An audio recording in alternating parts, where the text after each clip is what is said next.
And this is also the first time we're covering a musical stage play type movie. Before we start talking about this thing, Devin, hit us with some facts and information. So this was an album. Came out in 1990. It sold 3 million copies actually, because this was like the height of the Ninja Turtles. When it was popping. Yeah. And then it led to this. It was a huge tour.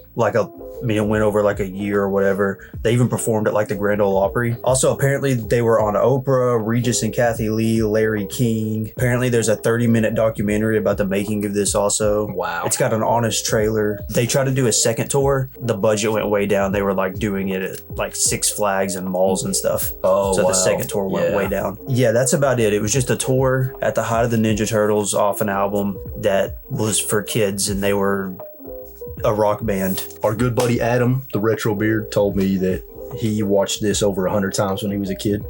Wow. And Saturn Steve, another good friend of ours, said that he actually saw this live back in the day when they were touring. So the Turtles rise from the bottom of the stage. They're running around the stage playing instruments, but they're not really playing the instruments, right? And they're probably not even really singing. They're not. They're lip singing. Yeah, that's what I was thinking, yeah.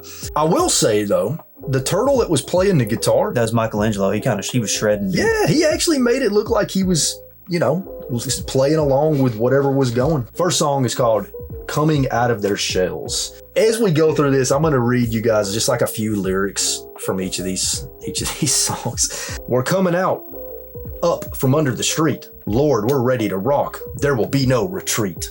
You're doing your voice thing. That thing you do. Am I? Yeah. Yeah. Your narrator voice thing. Yeah.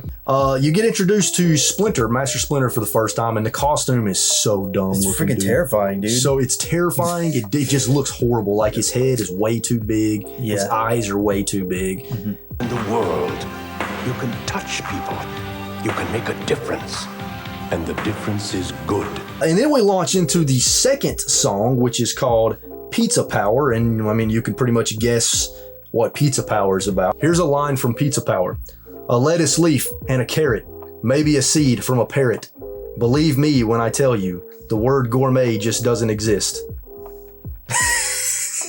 What does that even mean, I don't know. I don't even know what you just said. And then the chorus goes, but pizza power, a flying saucer, food delight, pizza power. Oh, that's what makes us feel all right. So here's the thing. I didn't pay attention to the lyrics because I was cringing the entire time I was watching this. Yeah. So is this the one where they were getting full pizzas and throwing them at people in the audience? I think so. Can you imagine if they hit some poor kid in the face with a pie?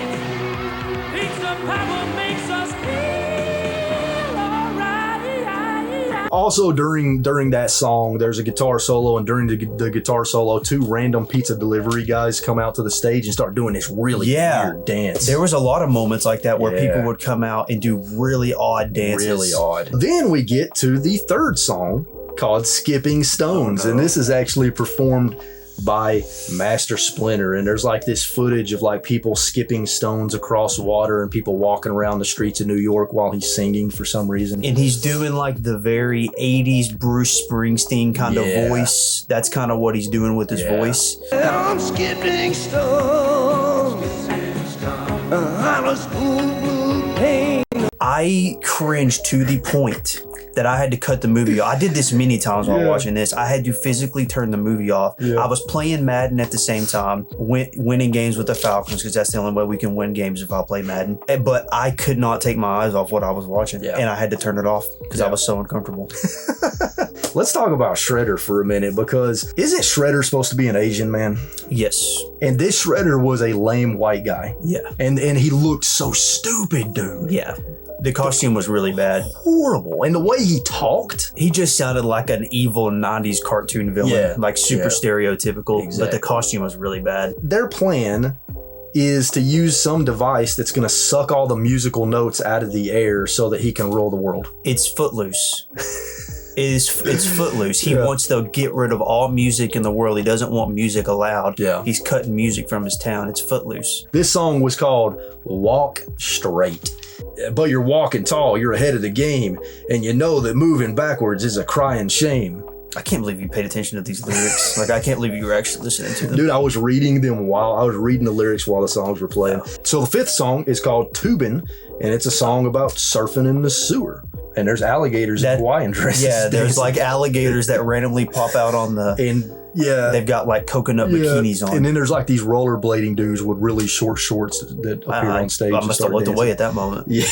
Then we get to the 6th song called Cowabunga, and it was actually a hip hop track. There's a little bit of musical variety in here. Hey, y'all, Leonardo's his name. He is the leader. That's his claim to fame. He is the guy my brothers trust. When Shredder, man, we go for the bust. Yo, there's Donatello. Even for a turtle, he's mellow. It's simple. It's simple. What makes him grin? Just give him anything. Just give him anything that you plug in. It's Raphael. And you can see there's nothing in this world that he'd rather be than a turtle who is mutant as well. I said it before, he's coming out of his shell. I can't believe you read the lyrics to this one. Seriously, I can't believe you were actually paying attention to the lyrics. Then there's some reporter that shows up and starts talking to the turtles backstage, trying to convince them they need to save Shredder. You can't just skip past that part with the reporter. Oh, that was the cringiest part of the movie. He goes backstage and he's like interviewing kids. It's so cringy. Then he gets a toy sword and he's walking backstage and he's like in the dark with his toy sword. He's like, God. And then he's like, there's snakes. And he starts hitting like wires hanging from the wall. And this dude is a horrendous actor and it's so weird. Yeah. It is so odd. This is not my... See, I shouldn't be here.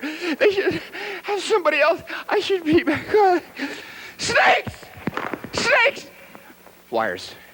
I should be here. And then Shredder shows up on the stage with April. The audience is booing him, and he proceeds to roast people in the audience. This part was awesome, actually. It was. This was actually a good part, dude. You know, I think I've seen your face on a milk carton recently. Is that your mom? How would you like a one-way ticket to my Technodrome? Yeah, also, I don't think he played the movie. I didn't play the movie because I suck at this. So the 7th song is Shredder singing about how much he hates music, and that's like dancing and singing in the street. I hate music. I think it's the worst. Dude, I'm telling you, he's the sheriff in Footloose, dude. It's literally Footloose, but with music instead of dance. So then Shredder starts talking about getting rid of Barry Manilow. For some reason, he wants to get rid of Barry Manilow. Gotta go. He's gotta go. And then they start singing some dumb song about following your heart, which was the final song. Like, dude, I was so pissed off, Devin, because after this song, which I believe was called Count on Us. Yeah, this song was called Count on Us. Dude, I had the freaking chorus stuck in my head. Because it goes, you gotta fight to be free. Sing it. Dude, you have to sing it. If it was stuck in your head, you have to sing it, dude. But yeah, it's like something like you got to fight to be free. You got to fight for your heart or something like you got to follow your heart or something like that. But it was stuck in my head for like the next 15 minutes after I turned. Oh, that's 15 minutes? Yeah, that was it. I thought you meant days.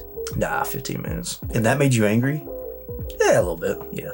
You might want to get that checked. Yeah, I definitely did too. I was just uncomfortable. It was weird. I understand that it was for like, you know, just a tour for kids, but it was still weird and odd and not good and cringy. And I did like when it would like show the audience and there was like kids in their costume. That was cool. I was like, yeah, dude, they had like their outfits on and stuff. Yeah, it was like the whole thing was just cringy from start to finish. Like it was like a whole new level of cringe.